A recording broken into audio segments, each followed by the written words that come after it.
late Trans-Saharan slave trade. In Central Africa, during the 16th and 17th centuries, slave traders continued to raid the region as part of the expansion of the Saharan and Nile River slave routes. It is estimated that, in the 17th and 18th centuries, 1.4 million slaves were forced to make the trek through the Sahara.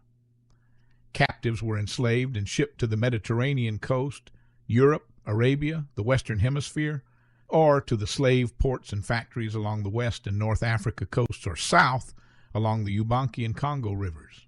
1.2 million slaves are estimated to have been sent through the Sahara in the 19th century. In the 1830s, Gadames, a town in Libya, was handling 200 to 500 slaves a year. Even though the slave trade was officially abolished in Tripoli by the Firman of 1857, this law was never enforced and continued in practice at least until the 1890s.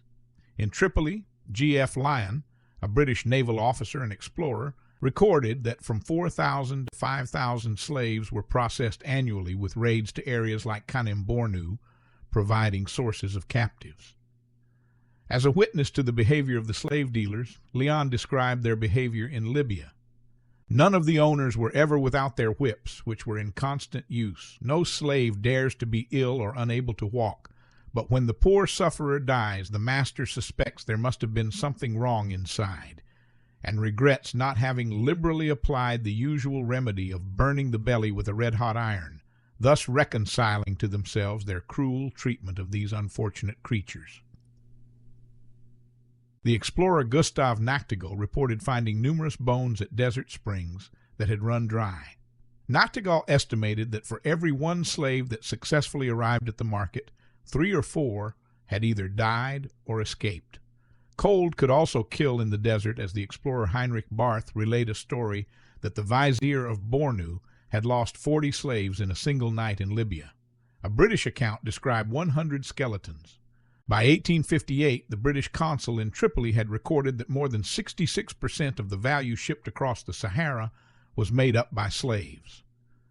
The British consul in Benghazi wrote in 1875 that the slave trade had reached an enormous scale and that the slaves who were sold in Alexandria and Constantinople had quadrupled in price. This trade, he wrote, was encouraged by the local government. By the mid-19th century, it's possible that nearly 10,000 slaves were being transported to North Africa yearly. The Muslim historian Ahmad ibn Khalid al-Nasiri bemoaned the unlimited enslavement of blacks in 19th century North Africa, where men trafficked them like beasts or worse, and where the majority of slaves were Muslims who should have been exempt from slavery because of their religious status. Slaves were placed in shackles from across the Sahara via the Trans-Saharan slave trade to the Nile, while dying from exposure and swollen feet. At Kufra, the Egyptian traveler Ahmed Hassanain Bey found out in 1916 that he could buy a girl slave for £5 while in 1923 the price had risen to £30 to £40.